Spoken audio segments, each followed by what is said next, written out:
Sure it's going. All right. Well, thank you everyone and welcome tonight again. We're so excited for you to be here tonight for diversity, equity, and civic action, which is so important in today's time. And Julie Holland is here to share with us tonight. I do want to go over a couple things with Zoom. If you have any issues with the webinar tonight, as far as technical, or if you have any questions or comments, use that chat feature. It should be located at the bottom of your screen, but it may be at the top where you see you are viewing Julie Holland's screen. You may need to move your mouse up to the top and it should drop down and give you the option to open the chat box. So we're going to use that chat box to converse. And as I said, I will be letting Julie know what is going on in the chat as we are going through the webinar tonight. Also, this will be recorded. In a couple days, you should get the recording emailed to you, and it should be available on our website, which I will add into the chat box in just a little bit. So again, welcome tonight. Julie Holland is here. She has been teaching for 17 years. Is that correct, Julie? Did you lose count? Well, I was a classroom teacher for 16, I know, and this is my 7th year now as an instructional coach. Ooh, so more than, okay.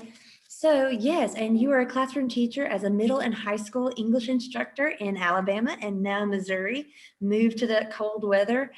You have a master's in, Tracy has a master's in administration, secondary principal certification, awesome, and a K-12 reading certification. She's currently in her 7th year with the St. Louis Public School System as an instructional coach and a literacy specialist working in the elementary setting. So she is basically an expert on everything, it sounds like, Julie.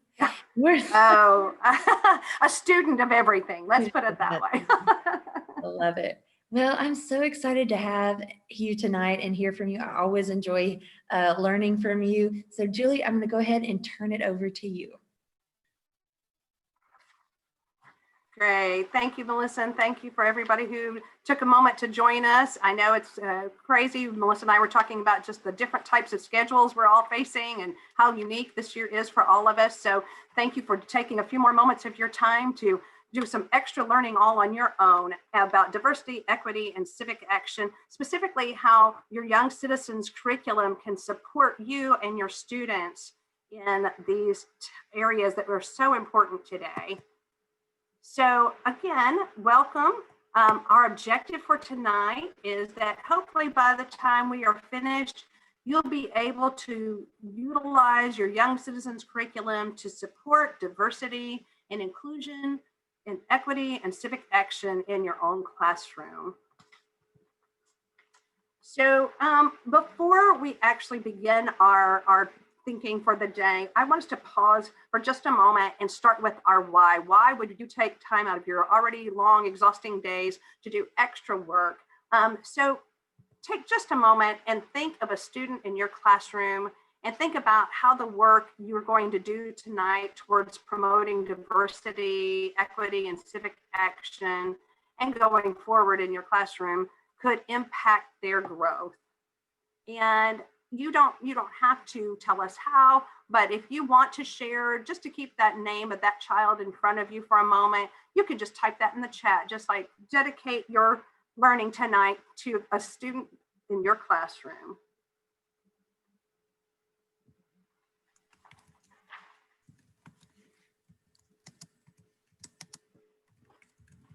All right, well, so now that we've had a chance to focus ourselves on the impact that our work tonight could have for our students, let's go ahead and begin with some shared understanding of the key terms we're going to be covering tonight.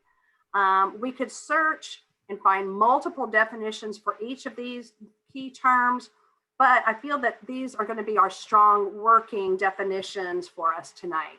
So diversity. What does diversity mean? Well, first of all, it's understanding that each person is unique and recognizing our individual differences.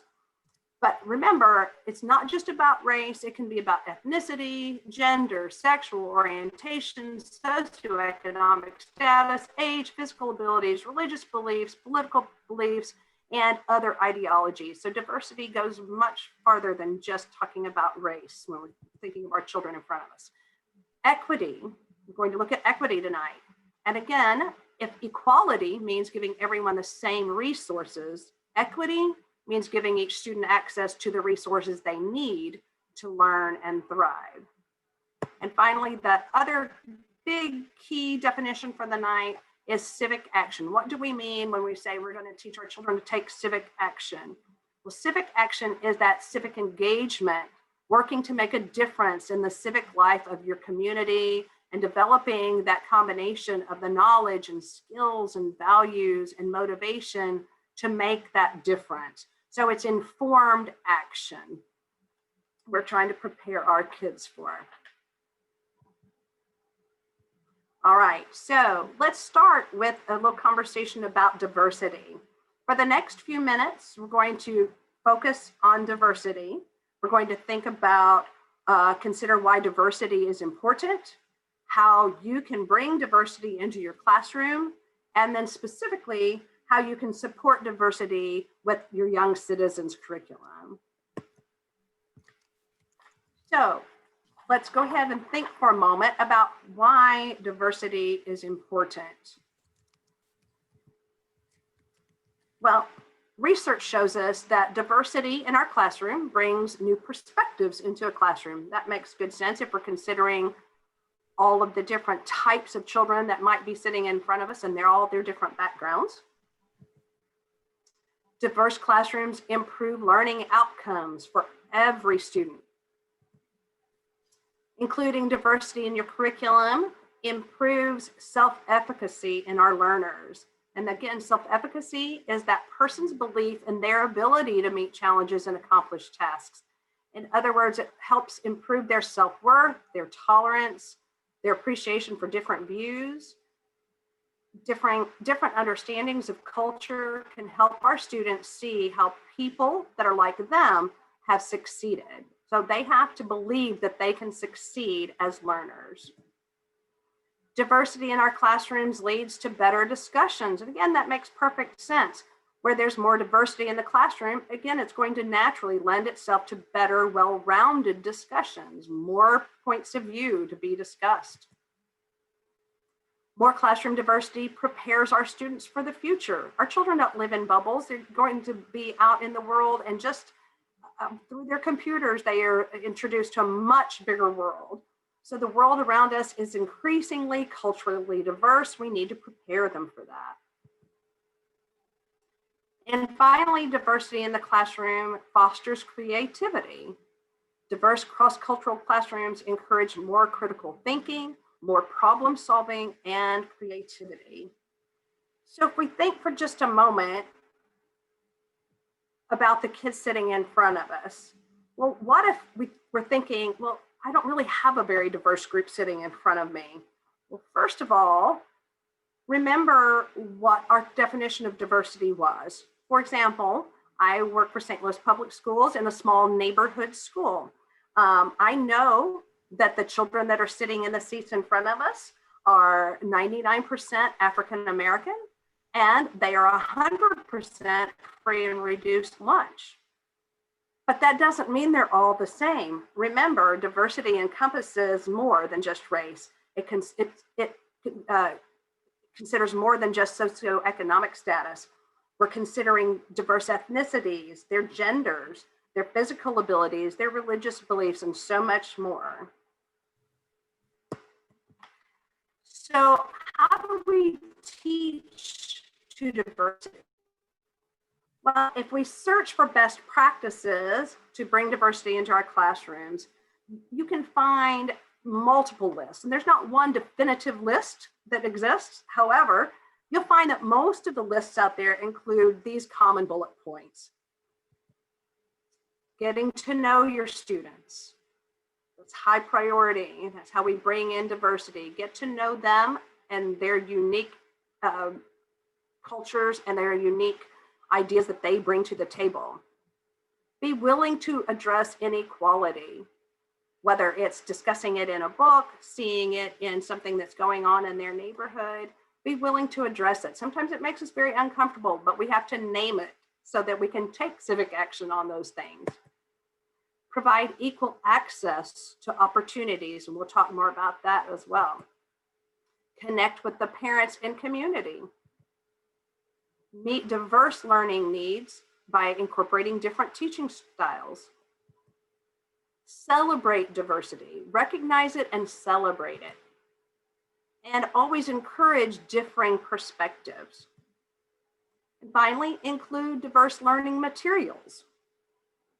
So if you look at those bullet points and you're thinking, this is a daunting list, how am I going to do this? We value all of these things, but we're sometimes worried about how we feel like we can add one more thing to our plates when we know our plates are already overflowing. Well, luckily, as we move through this webinar tonight, you'll be able to see how the lessons in Young Citizens have already been designed to incorporate and facilitate diversity. So just by using this curriculum, you're going to be doing these things. And that's kind of a load off your shoulders, that it's not something else that you have to plan for, but it's going to be something you can do. So if we think about some of those bullet points that we just looked at, 2 of them were get to know your students and connect with the families. Well, when you look at Young Citizens, our kindergarten through 2nd graders all have a chapter that explores families, actually multiple chapters in K through 2. They get to have moments to share their family's history and their cultures. They also have opportunities to discuss different types of families. So we're building on that. Now, while our students in grades 3 through 5 don't have those chapters built in that study the family specifically, every chapter for every grade level does have a letter that goes home that introduces the upcoming topic, gives our parents suggestions for connecting activities at home, and if you'll see that it introduces the chapter project so that parents can also prepare and be involved in everything that their kids are doing in their Young Citizens training. So we're building those connections with our families. There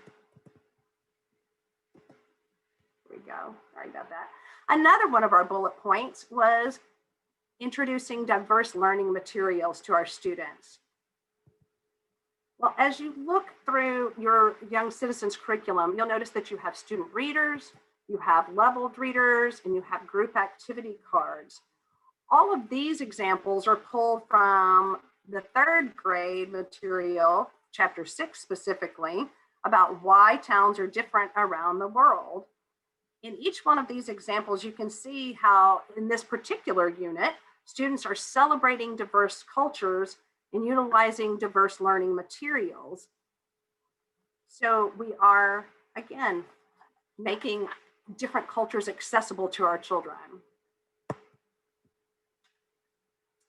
And finally, another bullet point that was important about including diversity into our classrooms, celebrating diversity. Now, according to the collaborative classroom, all children need to see themselves and their peers in the stories that are shared and discussed at school. Kids of color need diverse books because so often they don't see themselves represented in literature, and therefore they might often feel marginalized or even invisible. And our white students need diverse books because they see themselves too much sometimes in literature, and it could lead them to feel that they're the center of the world. Well, wonderfully, through this the ongoing narrative that's woven into each chapter of Young Citizens, our students get to know our 5 main characters that you see here. They're diverse as in culture, ethnicity, abilities, and our students get to watch them navigate living and learning together in the fictional town of Maplewood. Each character has a unique family history and a unique perspective to share. So throughout every chapter, every grade level, we're celebrating diversity.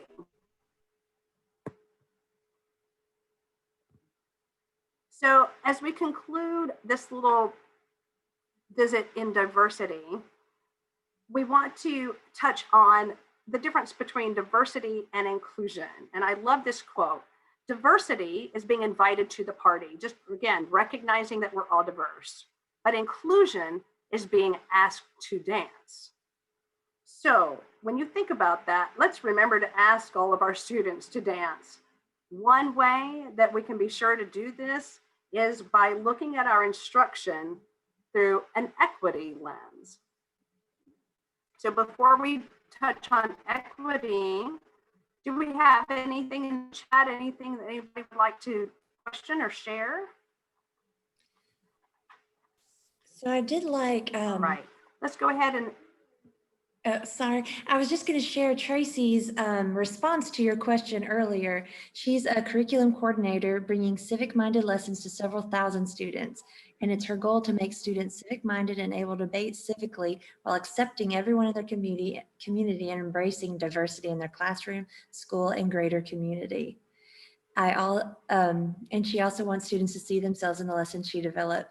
I thought that was a great goal to have. And then Ms. Johnson loved the diversity overviews. So I think we just want to keep going and learn more. Great. And I love that goal. And I would hope that's something that we are all striving for. Thank you for sharing that. So let's go ahead and step into part 2 here of equity. So I would imagine by now that we've all seen variations of this slide over the past few years, but it does speak perfectly to the idea of equity versus equality. So for many years, we thought that offering equal student resources was just fine, but we've since realized that that doesn't help every child succeed. So what we need to think of, again, is the equity lens. And let's think back to that definition one more time. If equality is giving everyone those same resources, equity means giving each student the access to the resources they need specifically to learn and thrive. So it will not be the same for every child.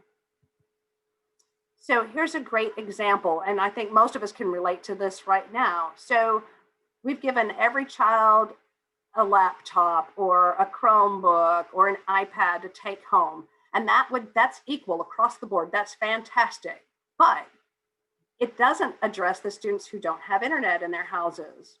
So if we're working from an equity lens, we can see that we might need to provide those hotspots for those children. We might have to do other things so that those kids, again, have equal access to the resources that they need. Again, equity is providing our children or people with the resources that fit their circumstances.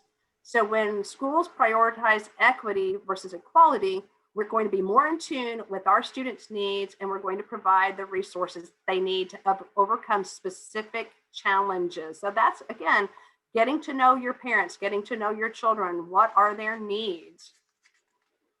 Now let's think about how Young Citizens actually supports equity in the instructional element. So when we think back to those bullet points at the beginning about diversity and including diversity and thinking about equity, accessibility for all learners is one of those key bullet points. So providing equal access to our materials and resources. How does Young Citizens do that? Well, Young Citizens does a beautiful job of providing for every learner, from whether they're working remotely at home or they're working in person.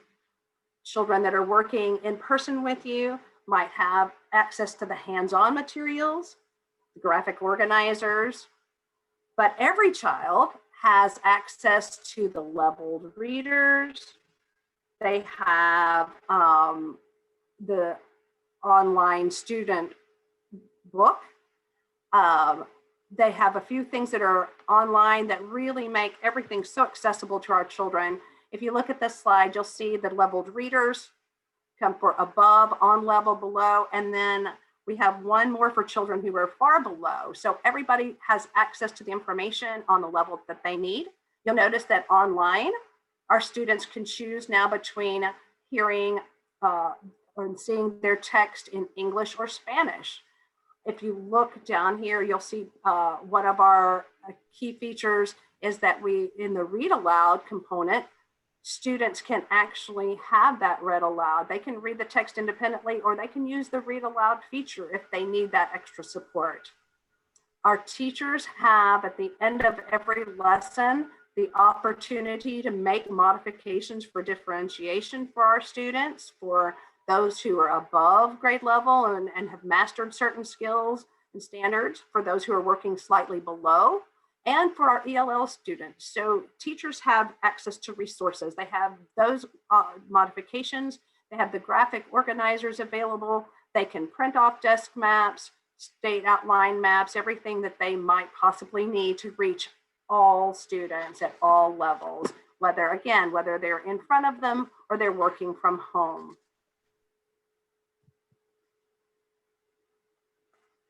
All right, before we move to informed civic action, did we have any thoughts or questions about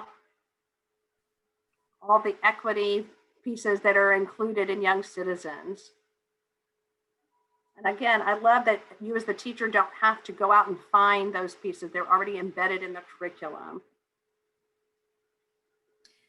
So I think we're good for now. All right. Well, let's look at our final piece for the evening, taking informed civic action.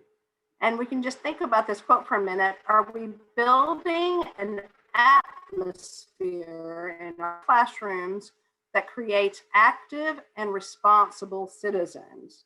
Because that's really one of our goals in education, is to create active and responsible citizens.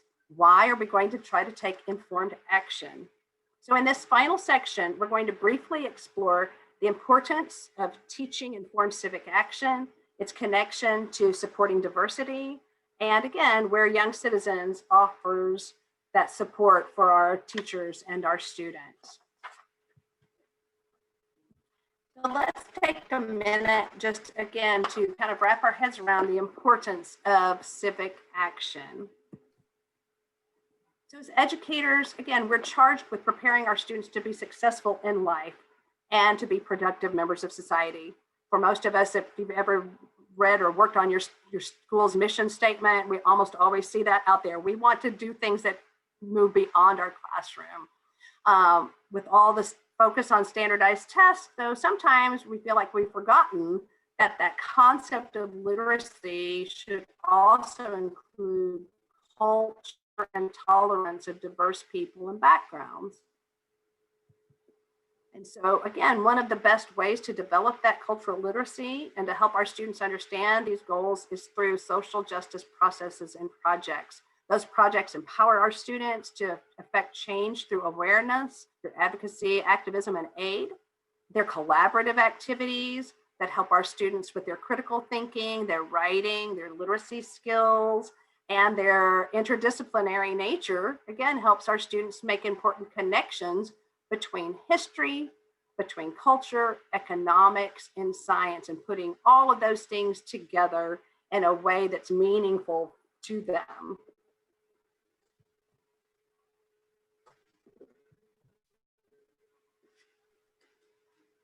So when we think about all the work that we have to do in our classrooms about supporting standards and diversity, equity, and inclusion, actually action is the place to do that. So 7 years ago, the National Council for the Social Studies created the C3 framework for social studies state standards. And that framework is an inquiry arc that has these 4 dimensions that provide guidance for how to teach the standards.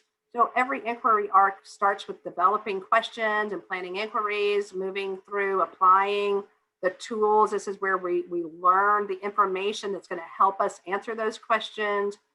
Dimension 3 is when students evaluate different sources that they've read, pull evidence, And finally, again, dimension 4, you'll see, is taking informed action and communicating our conclusions. So social studies is really the ideal staging ground for taking that informed action because of its role in preparing our students for civic life. Dimension 4, our students should be grounded in and informed by the inquiries that were initiated and sustained among the disciplines. And again, in this way, the actions that they take at the end of the day are purposeful, informed, and reflective of the learning that's been happening throughout their studies.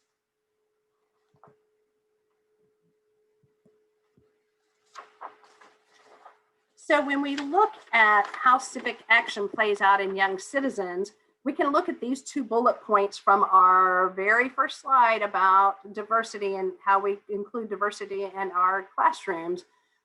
Again, being willing to address inequality is something that we can tackle through civic action, and encouraging different perspectives is something that gets touched on every time we ask our students to work on projects that involve civic action. Whoops, back that one up.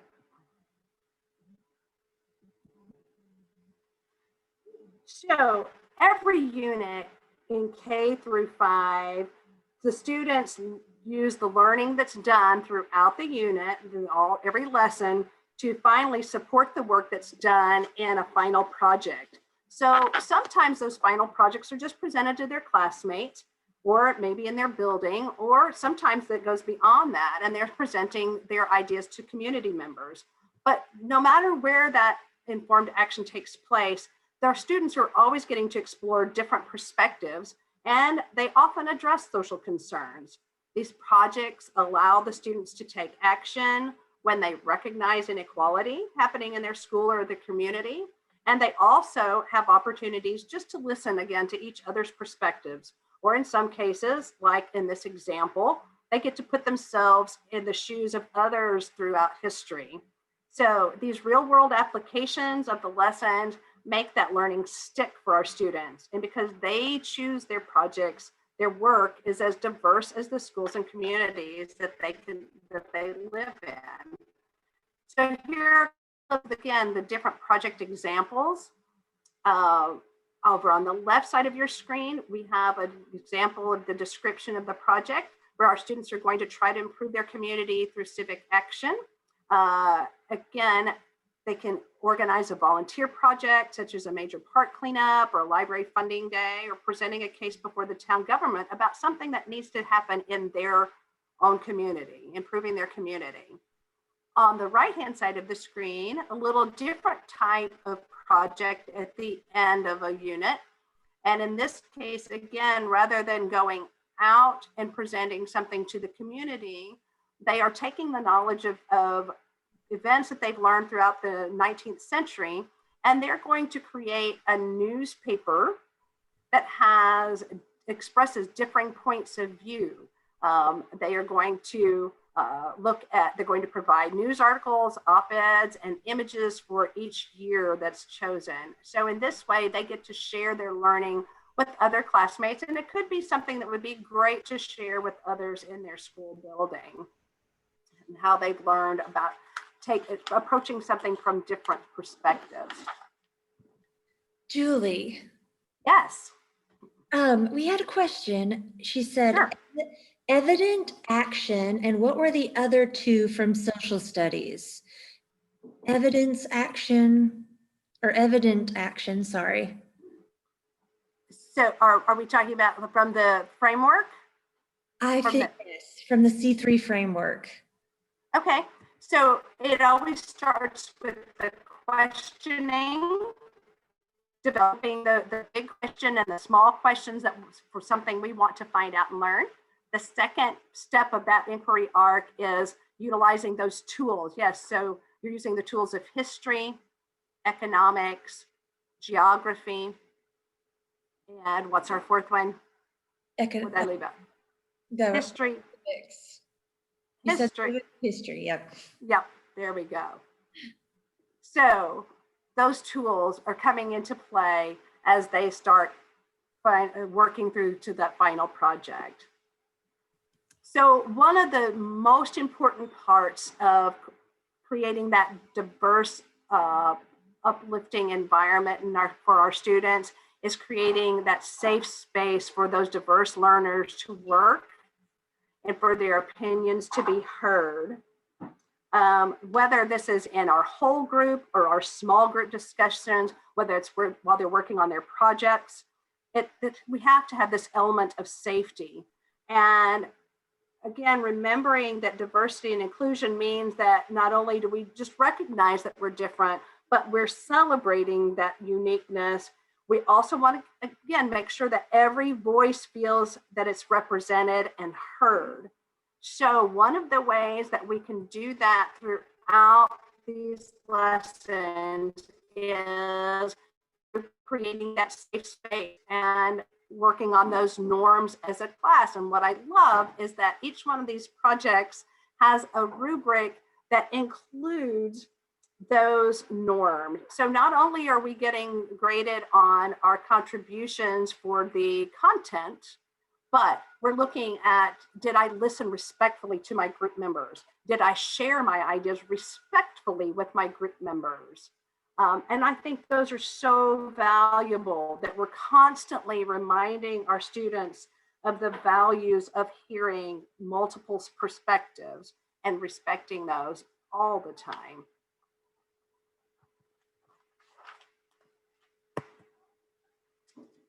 So as we close out our webinar, I just want to take a moment to consider these 3 quotes.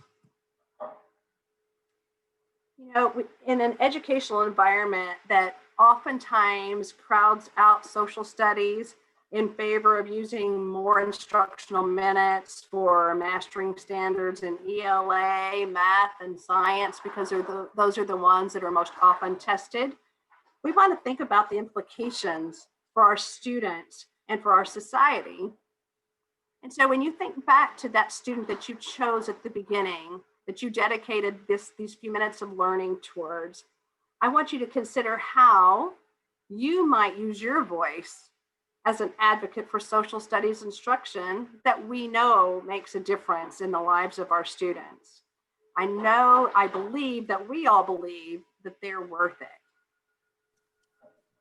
So if you have any thoughts that you'd like to share, and these concluding thoughts, if you want to speak to one of the quotes, anything that we talked about, touched on today, we'd love to hear your thoughts.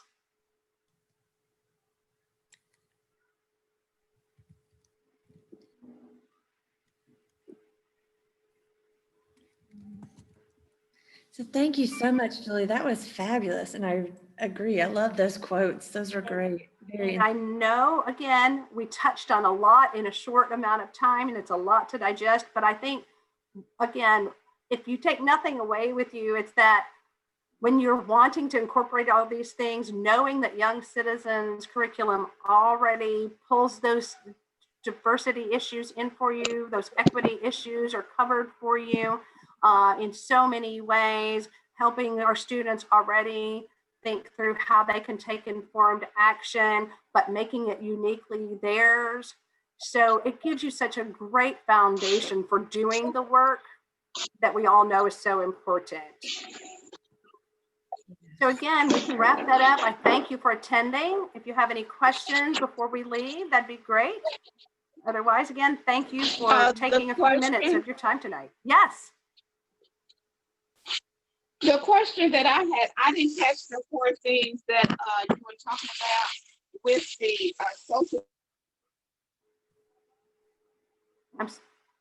I'm sorry, you cut out. I heard the 4 things for social studies. I think Is there a slide I need that I could go back to? I'm happy to do that if that helps. I think she's Maybe back. was it with the C3 framework here? Let's see, my eyes are so bad at me. Yeah, I think that's it. Yeah, that's it right there. Inquiry part. Okay. Uh-huh. Yes. And so what I love about the inquiry arc is it doesn't really tell us what the standards are, but it tells us a great approach for presenting and how to get our students through those standards, how to hit that level of mastery. And so every lesson in Young Citizens is built on this inquiry arc. So it starts with a big question, and each of the lessons that follows has a supporting question that helps us get to the bigger answer for our big question by introducing information from civics or economics or geography or history, whatever information our kids are going to need to have in front of them to answer those bigger questions. Then it gives them an opportunity to use those sources, use the evidence in different ways. And then finally, at the end of every one of those units, they get to take that informed action. So it's a beautiful arc from beginning to end every time. Thank you for asking. Okay, I got it. Yes, you're welcome.